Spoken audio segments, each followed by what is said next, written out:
اعوذ باللہ من الشیطان اللعین الرجیم بسم اللہ الرحمن الرحیم السلام علیکم ورحمۃ اللہ وبرکاتہ۔ سامعین محترم، ظالموں کی مدد کرنا اور ظالموں کی طرف انسان کا جھکاؤ، اس کی قرآن مجید نے بہت زیادہ مذمت کی ہے، اور جو شخص کسی قسم کے بھی ظلم میں کسی ظالم کا ساتھ دیتے ہیں، اب یہ ظلم لازمی یہ نہیں کہ کسی انسان کو قتل کرنا ہی ظلم ہے، بلکہ کسی کے حق میں تھوڑی سی بھی کمی انسان اگر کرتا ہے، اس کے حقوق کو پورا نہیں کرتا، تو یہ بھی ظلم ہے۔ تو ہمیں ظالموں سے دور رہنے کا قرآن مجید درس دیتا ہے۔ قرآن مجید میں پروردگار عالم ارشاد فرماتا ہے وَلَا تَرْكَنُوا إِلَى الَّذِينَ ظَلَمُوا، کہ تم لوگ ان لوگوں کی طرف میلان نہ رکھو، اپنا جھکاؤ ان لوگوں کی طرف نہ رکھو جو لوگوں پر کسی قسم کا ظلم کرتے ہیں، یعنی جو لوگوں کی حق تلفی کرتے ہیں، جو ان کا حق ہے ان کو عطا نہیں کرتے، جو ان کا حق ہے ان کو نہیں دیتے۔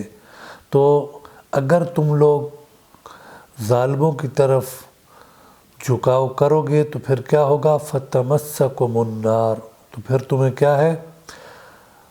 آگ کا عذاب دیا جائے گا، یعنی تم جہنم کا ایندھن بنو گے۔ یہ واضح طور پر پروردگار عالم ارشاد فرما رہا ہے کہ اگر اس معاشرے کے اندر تم رہتے ہو اور تم اس معاشرے میں کسی بھی ظالم کی طرف میلان رکھتے ہو، جھکاؤ رکھتے ہو، یا تمہاری دوستی کسی ظالم کے ساتھ ہے، تو پھر یاد رکھو کہ تم جہنم کا ایندھن بنو گے۔ اور پھر اس سے آگے پروردگار عالم ارشاد فرماتا ہے وَمَا لَكُم مِّن دُونِ اللَّهِ مِنْ أَوْلِيَاءَ، اور تم اس دنیا میں بھی اور آخرت میں بھی کیا ہے؟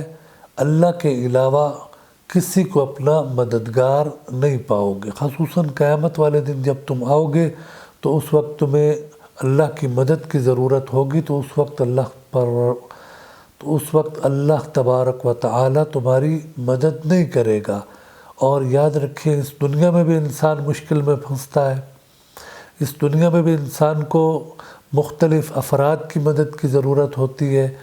دنیا میں انسان کسی مشکل سے کسی انسان کی مدد سے نکل سکتا ہے، لیکن قیامت والے دن جو کہ انسان کی سب سے بڑی مشکل ہوگی، جب انسان کو قبروں سے اٹھایا جائے گا تو اس وقت انسان انتہائی مشکل میں ہوگا، تو اس وقت اللہ کی مدد کے علاوہ انسان کا کوئی اور مددگار نہیں ہوگا۔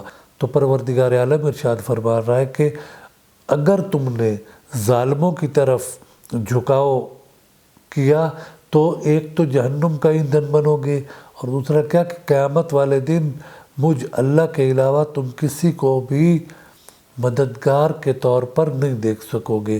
وہاں پر اگر مدد کر سکوں گا تو وہ فقط میں ہوں گا، لیکن میں تمہاری مدد اس وجہ سے نہیں کروں گا، کیونکہ تم نے اس دنیا میں ان لوگوں کا ساتھ دیا جو دوسروں کے حقوق کو پامال کرتے تھے، جو دوسروں کے حقوق پر ڈاکہ ڈالتے تھے، جو دوسروں پر ظلم کرتے تھے۔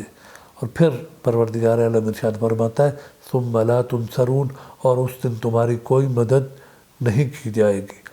تو واقعاً ظالم انسان جو بھی ہو، چھوٹے سے چھوٹا ظلم کرے یا بڑے سے بڑا ظلم، تو ہمیں ان ظالموں سے دوری اختیار کرنی چاہیے۔ اور قرآن مجید نے کہا ہے وَاجْتَنِبُوا الطَّاغُوتَ، کہ طاغوت سے اجتناب کرو، جو بھی طاغوت ہو اس سے ہمیں بچنا ہے اور اپنے آپ کو اس سے بچا کے رکھنا ہے۔ اگر ہم جہنم کی آگ کا ایندھن نہیں بننا چاہتے تو پھر ہمیں ان ظالموں سے دوری اختیار کرنا پڑے گی، ورنہ پروردگار عالم اس دنیا میں بھی ہمیں رسوا کرے گا اور قیامت والے دن بھی جہنم ہمارا مقدر بنے گی۔ پروردگار عالم سے دعا ہے کہ پروردگار عالم ہمیں ظالموں سے دور رہنے کی توفیق عطا فرمائے اور ہمیں اپنی آخرت کو بخیر کرنے کی توفیق عطا فرمائے۔ اللہم صلی علی محمد و آل محمد۔